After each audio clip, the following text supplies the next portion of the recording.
it's Sarah from Sassy, and I'm bringing you my second Kingtober video. So for this video, I will be talking about my favorite King novels, and I'll be ranking them. But I have a side novel to talk about.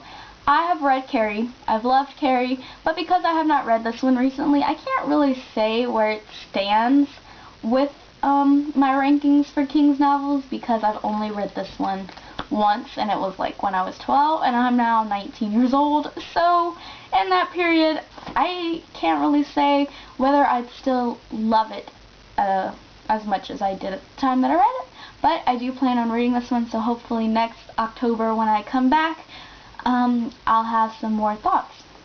But let's dive right in with number 8 on my list, at the Bazaar Bad Dreams. Now keep in mind, I've only been reading King since like October of last year, so I don't have a whole lot of books to rank, but this is going to be like a continuous process of me coming back every October. So at number 8, I have the Bazaar Bad Dreams, which is great. There's a lot of great pieces in here.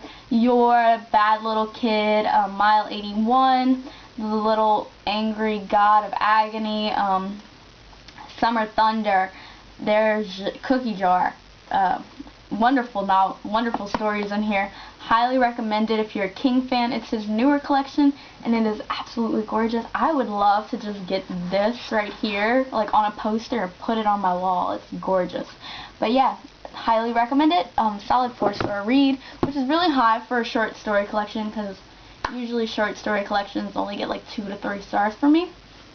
But next I have Night Shift, which is also a short story collection. This is actually King's first short story collection, and you guys, it is scary. Like, there are some really scary stories in here.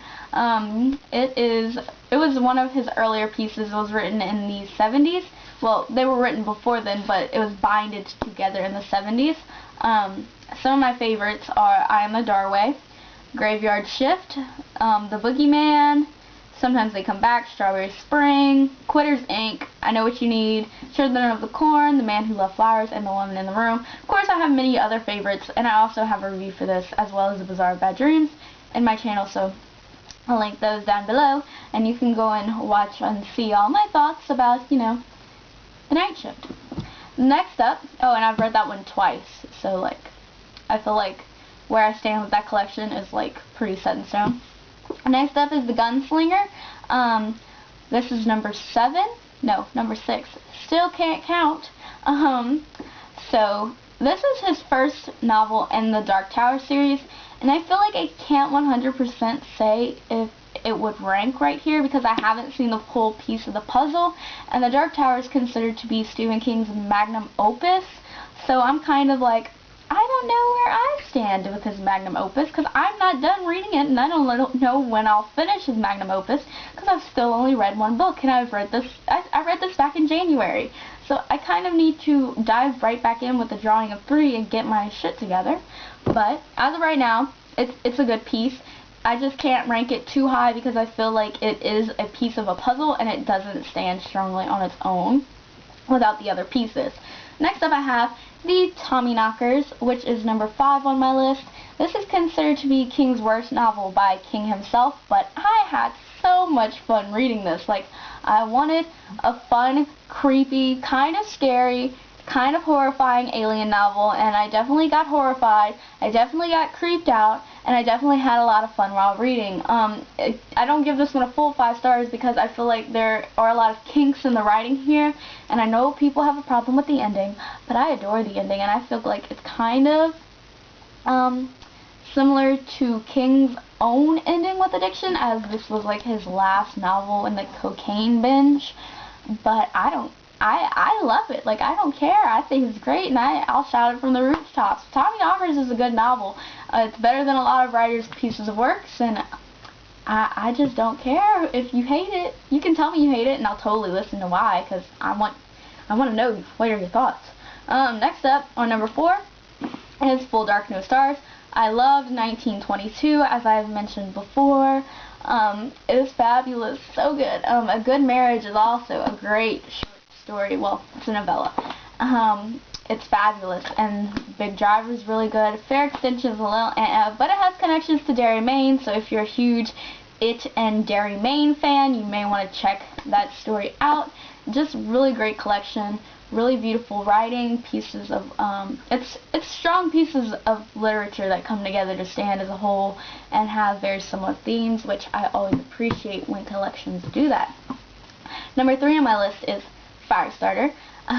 This is a fun novel, and it's also not fun because, like, it's kind of horrifying, and it's really sad. The biggest theme in this novel is the love between a father and his daughter, and what happens when they're separated, and it's a really strong novel. I love it. I had so much fun reading this. I was heartbroken, I was happy, I was sad, I was just, my jaw was dropped. This is one of the best climactic battle revenge scenes I've ever read, and it was really, really, really intense, and I think it was just like 50 pages of, like, it's great. Next up at number 2 is Dolores Claiborne. I've talked about this one a lot on my channel, maybe a little too much, and you're probably tired of hearing about it if you have watched a couple of my videos, but I'm going to continue to say this. If you don't like horror novels, don't do yourself a disservice by not picking this up. This is not a horror novel. It's a psychological thriller, suspense novel. It's also just about a woman chronicling her life as a mother and as a wife and as a woman who was abused by her husband. And it's such an important piece of literature, and I wish that more people pick this up. It's not like it's a long piece of literature by any means. So, you know, like, pick it up and be moved like I was, because this novel sticks with me to this day.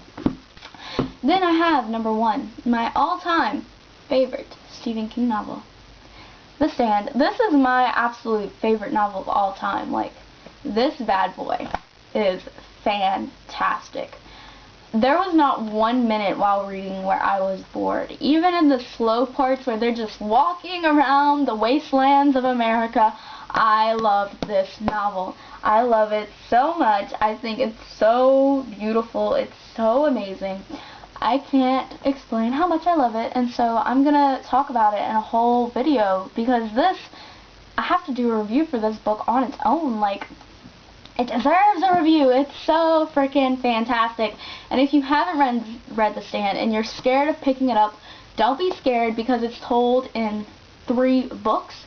So technically you're reading 3 books just in one huge novel. And it's a masterpiece. Like, when it says a master storyteller, this is great literature right here. Like, I tell everyone to read it, and everyone's like, I'm not picking that up, it's 1,400 pages, and I'm like, but if you're only going to read 1 book, you know, besides reading the Holy Bible, because you should read the Bible, even if you're not a Christian, you gotta know what people are talking about when they refer to it. You should read this. This is fantastic. It's amazing, and I love it so much, and it's like the best, and I love, love, love, love it. And I think this is why I love Stephen King so much, is because this novel really just sealed the deal for me, and it was like 100% like I'm in and I'm not looking back. And yeah, so that's how I rank the Stephen King novels that I've read. And I want to know, how do you rank the novels you've read? Have you read a lot more than me? You probably have. I feel like you've read like 30, maybe 40, maybe you've read like all of his novels. If you have, leave that long a list down below, because I'd love to know what a true Stephen King fan has to say. I consider myself to be a true Stephen King fan. I'm slowly working my way through his list of books. But yeah, let me know down below. And I hope to see you in my next video. Happy Kingtober!